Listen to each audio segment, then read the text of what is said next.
Salut, j'espère que vous allez bien. Aujourd'hui, on va voir quelque chose de très important pour publicité Facebook, qui est le ciblage. Il faut comprendre le ciblage, il faut comprendre les différents critères de ciblage, du moins aussi les différentes caractéristiques de ciblage. Donc, c'est essentiel pour vraiment maîtriser la publicité et surtout la publicité sur Facebook. D'accord? Donc, on va essayer de comprendre le ciblage.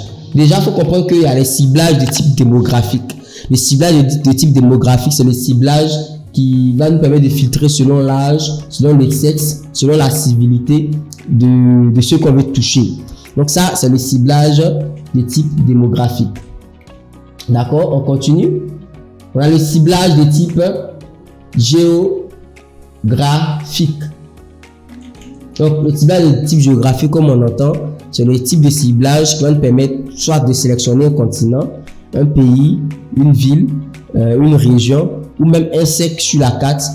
Facebook nous offre cette possibilité-là. D'accord? Donc ça, c'est le ciblage géographique. Donc, je peux décider de cibler, par exemple, Abidjan, Agboville, ou une grande ville. Ça va vraiment dépendre de moi. D'accord? Ensuite, il y a le ciblage comportemental. Donc, en fonction de l'achat que l'utilisateur a fait en ligne, Facebook enregistre ces informations-là. Si l'utilisateur a effectué un voyage récemment, en fonction des informations IP, Facebook est capable, par exemple, de retrouver ces informations-là. Donc, nous, on peut cibler en fonction du comportement de l'utilisateur. Ensuite, le ciblage par son intérêt.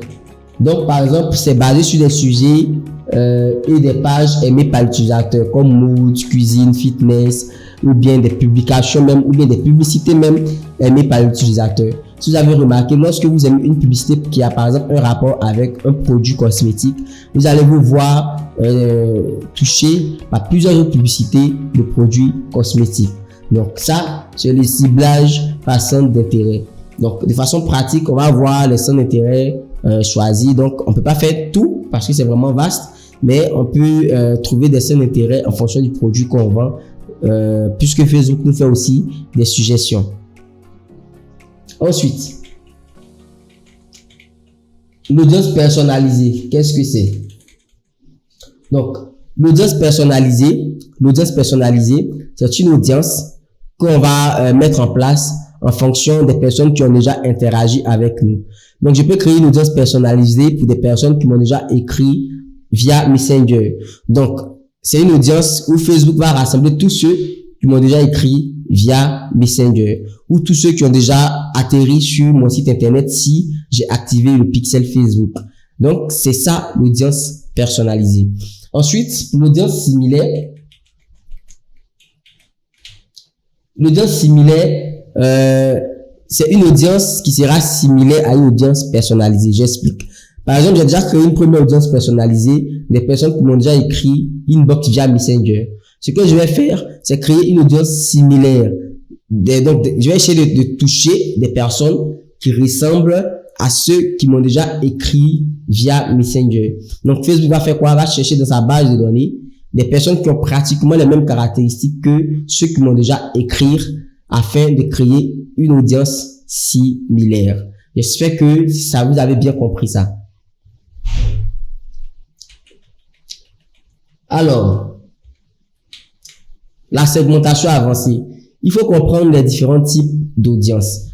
On a les audiences froides, les audiences tièdes et les audiences chaudes. Donc, une audience froide, c'est une audience qui n'a jamais eu contact avec nous. C'est une audience qui n'a jamais eu à prendre, à interagir avec notre page ou quoi que ce soit. Ça, c'est une audience froide. La plupart du temps, on utilise ce genre d'audience-là lorsque on veut faire de nouvelles ventes. Ensuite, on a l'audience tiède. Donc ça, c'est des personnes qui ont montré un intérêt initial avec notre marque, avec notre boutique, avec notre personnalité. Donc ces personnes ont peut-être aimé notre campagne. Ces personnes ont peut-être cliqué sur notre publicité et atterri sur notre site internet, mais sans faire d'action forcément. Donc ça, c'est des audiences tièdes. C'est des personnes aussi qui nous ont écrit en inbox, mais qui n'ont pas réagi après. C'est des audiences tièdes. Ensuite, on a les audiences chaudes. Donc, les audiences chaudes, une audience chaude, c'est une audience qui est déjà habituée à vous, qui a déjà acheté avec vous, qui a déjà eu à avoir recours à votre expertise ou à avoir acheté votre produit. Donc, la plupart du temps, c'est l'audience chaude qu'on peut fidéliser, qu'on peut relancer plus facilement, avec laquelle on peut encore refaire des ventes. D'accord? Donc, pour optimiser la segmentation, on peut faire du retargeting. Le retargeting, c'est recibler des personnes qui ont déjà eu interagi avec nous. Donc, soit à cliquer sur notre lien qui redirige vers le site internet, soit à atterrir sur notre site internet, ou bien soit à nous écrire via Messenger. Donc, on peut retargeter ces personnes-là. C'est très important en publicité.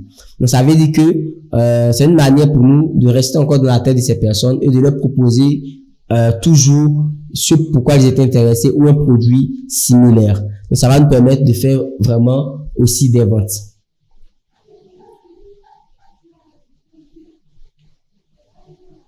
Donc, pour un cas pratique de configuration d'une boutique de vente d'accessoires, spécialisée en accessoires de mode en ligne, on peut dire par exemple que en termes de ciblage démographique, on prend des femmes âgées de 25 à 45 ans.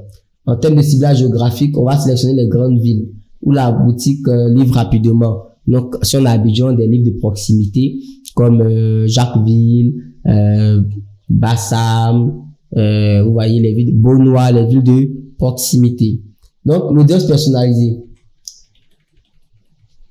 Donc, l'audience personnalisée, ici, si on est sur Facebook Ads, on va sélectionner par exemple les personnes qui nous ont déjà écrit pour faire une audience personnalisée.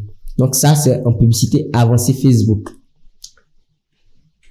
Ensuite, le retargeting, donc je l'ai dit tout à l'heure, on va recibler grâce aux pixels les personnes qui ont déjà eu contact à nous, qui ont déjà eu à atterrir sur notre page de destination, qui ont déjà acheté notre produit.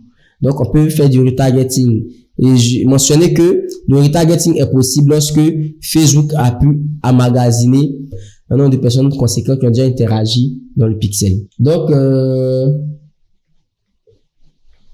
la dernière option, vous devez surveiller et ajuster tous ces éléments-là et ensuite les améliorer au fur et à mesure, les optimiser. C'est là qu'on parle d'optimisation publicitaire. Vous devez lire vos indicateurs, vous devez lire le taux de conversion et si nécessaire, vous devez ajuster votre campagne au fur et à mesure. C'est tout pour notre vidéo sur comprendre l'audience personnalisée. Nous avons vu les audiences personnalisées, les audiences similaires, les audiences froides, les audiences chaudes et les audiences aussi tièdes. Donc, à prochaine pour la prochaine section.